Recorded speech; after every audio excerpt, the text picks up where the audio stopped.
Okay, so if you're watching this, then I'm guessing you've seen my short form video that I tried getting all the information on there for, but just could not do it. There's too much information to go through for a 3-minute video. And if you are here having seen that and think, yeah, I'd like to know a little bit more about it, then thank you. Thank you for coming to watch and learning a little bit, hopefully.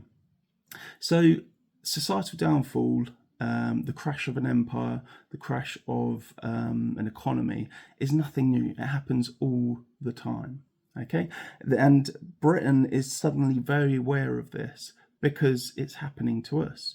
Now, you're going to get your naysayers that will say, everything's fine. It's fine. Everything's fine. Don't worry about it. It's fine. It's not. It's absolutely not. Okay. So,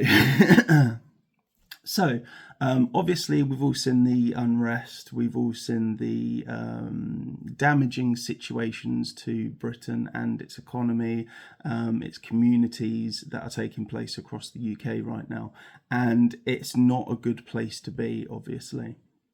So I'd like to talk about 3 things that I've noticed just this weekend that are taking place currently that vastly contribute to the downfall of a society, or the crippling of an economy, or the absolute ruin of a government and a country, basically.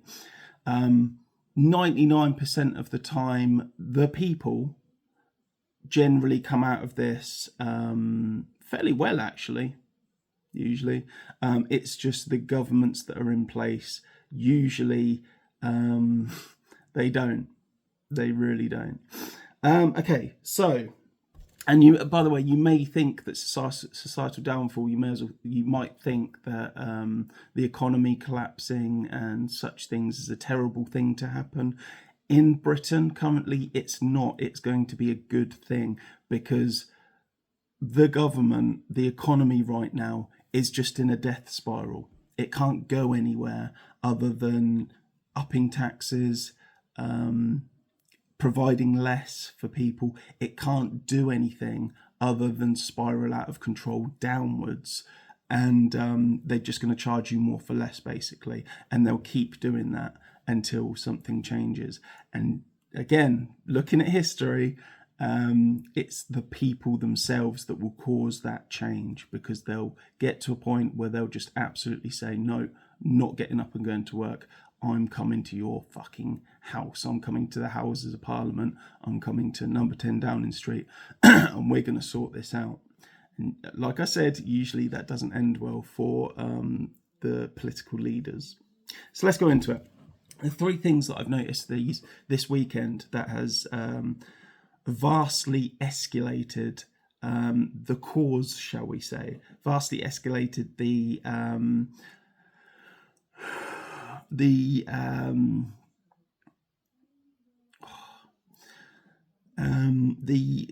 push against the government. Obviously, we've all noticed over the past year, 2 years, the pushback against the government, the police, and everyone that's in power. So let's go into the 3 things.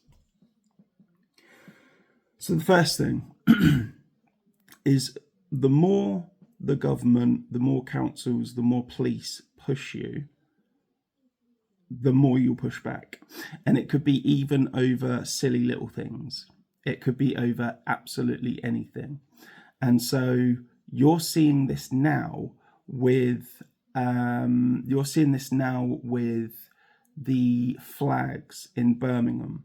The police took down, the councillors took down British flags and English flags, deeming them too dangerous to be up. Apparently they were causing accidents, people driving that were just mesmerised by them as they were driving past, and then just had accidents. We all know it's absolute nonsense.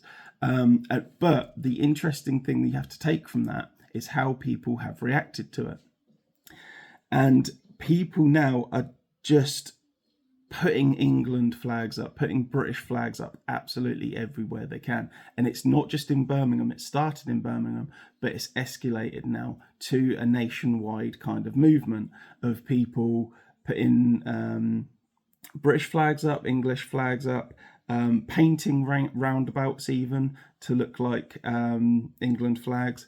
And again, it's one of those things where you think to yourself, it's kind of silly, kind of, but it's not, because to the people who feel like they've been wronged by their council, wronged by their government, it's important to them. And again, that level of pushback is very telling on where the country is right now, with regards to how people are feeling about political leaders, about the police, about councils, and the stupid rules that they're imposing on people. So yeah, that is going to be a massive contributing factor now, because we're at a point where no matter what the government does, no matter what the councils do, no matter what the police do, people are just saying, I don't give a shit. I do not give a shit. I'm going to do this. Fucking try and stop me. So again, when you get a collective of people that have that mentality, I'm not saying they become dangerous, but they become dangerous to the government. Okay, that's why they're pushing back so hard about this, because they know it's not a good place to be for them. The second thing is a massive contributing factor to societal downfall and economic crash is when women get involved. It's always throughout history, every time it's men that will say no first. Men are just wired that way. If they don't like something, they're absolutely going to say no, fuck off. Whereas women are a little bit more inclined to go along with something. They fall into line a little bit easier. So when you get women that will now come forward and say, no, I agree, absolutely, fuck off, I'm not doing this. And that could be in terms of anything. That could be in terms of even just tolerating an immigrant living up the road to you. Again, which we're seeing. You've now got the, I think they're called the Pink Ladies or something, that are growing in London. Again, they've got quite a movement going for them now. I've seen several others. I can't sort of remember just off the top of my head, but if you go online, it's all there. There's a lot of women now that are taking to the streets and saying, nope, no thank you, I don't want any part in this country the way it is anymore. And a big contributing factor to that is obviously their safety and their kids' safety. Once you put that in jeopardy, again, women will not take that. If a migrant hangs outside a school, it's always the women that jump to and say, get the fuck out of it now. And then it's men that reinforce that and basically beat up the person that's there unwanted. So that's the second thing. And the third thing is when the police force starts to fall apart. And we are definitely seeing that now.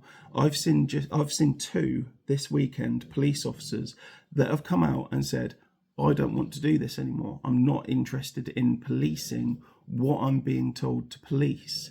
I'm either going... French Bulldog. I'm either going to throw in the uniform and not do it. I'll get another job somewhere else. I saw a woman over the weekend that was talking about she can literally double her money if she becomes a train driver. Why not? Just do that. So those are three very telling contributing factors that will hardline and rush the downfall of society and bring in a new era of politics, policing, basically the way the country's run.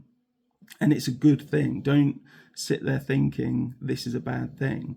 it's a good thing, because the government are pushing their luck way too far, way too far. We've got stupid rules that are being enforced that no one wants.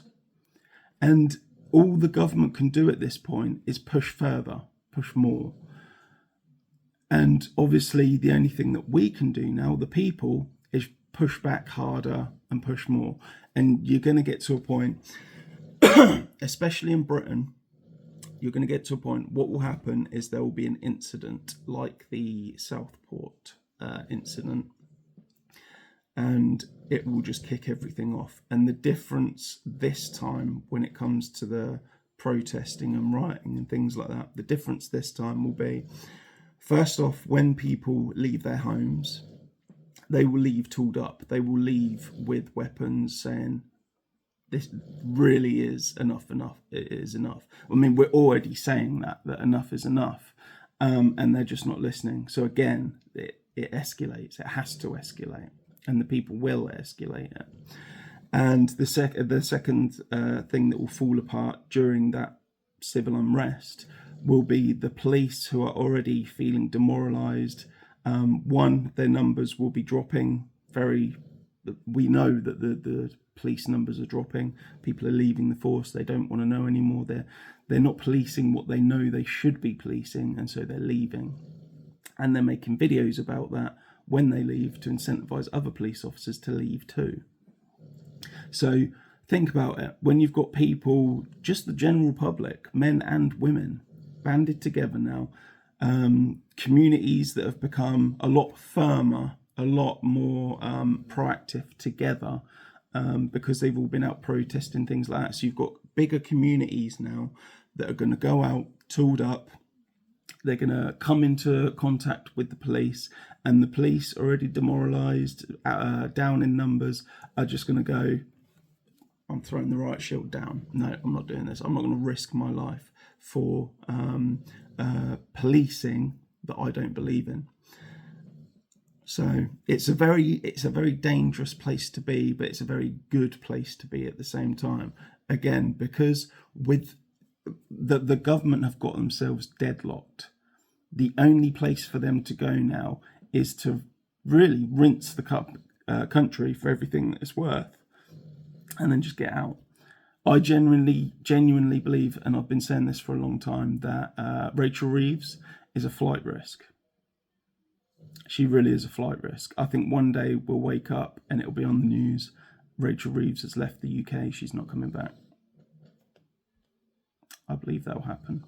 So anyway, those are three contributing factors. Women getting involved, even little things pushing people to extreme measures, which again, we're seeing both these things, and the police throwing down their uniforms and saying, nope, not doing this anymore. All very dangerous things, all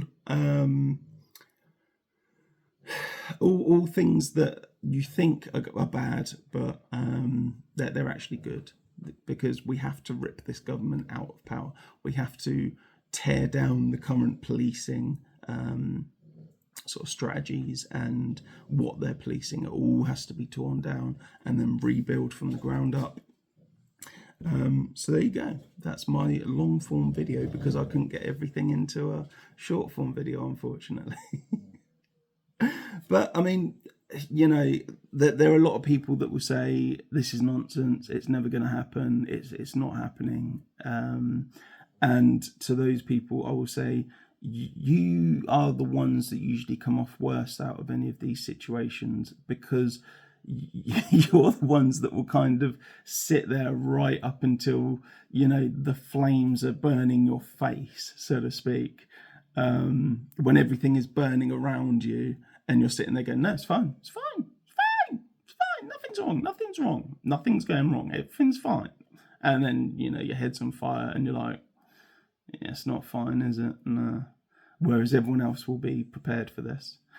Yeah, I don't know what else to say, really. It's, you know, this is all part of a process, and it's all part of a process that has happened many times over. It's going to continue to happen. We're not going to be the last country to fall and then rebuild itself. It's one of those things. Obviously, none of this takes into account the situation of immigration that we find ourselves in now, because obviously that's going to be a battle within itself. If you're interested, I can do a video on that. Long form videos aren't really what I usually do. I just make sort of smaller videos because I'm a twat, really. But yeah, if you're interested in it, then let me know, and I'll sort of do a video on immigration and how I predict that will come to an end as well. But let me know. That's my take on it. I think if there was a Southport incident now, it would go very differently to how it went even just a year ago, because the country's mentality has changed so much just in 1 year. And if it's changed that much in this year, think how much it's going to change next year. Think where we're going to be next year. Okay, that'll do.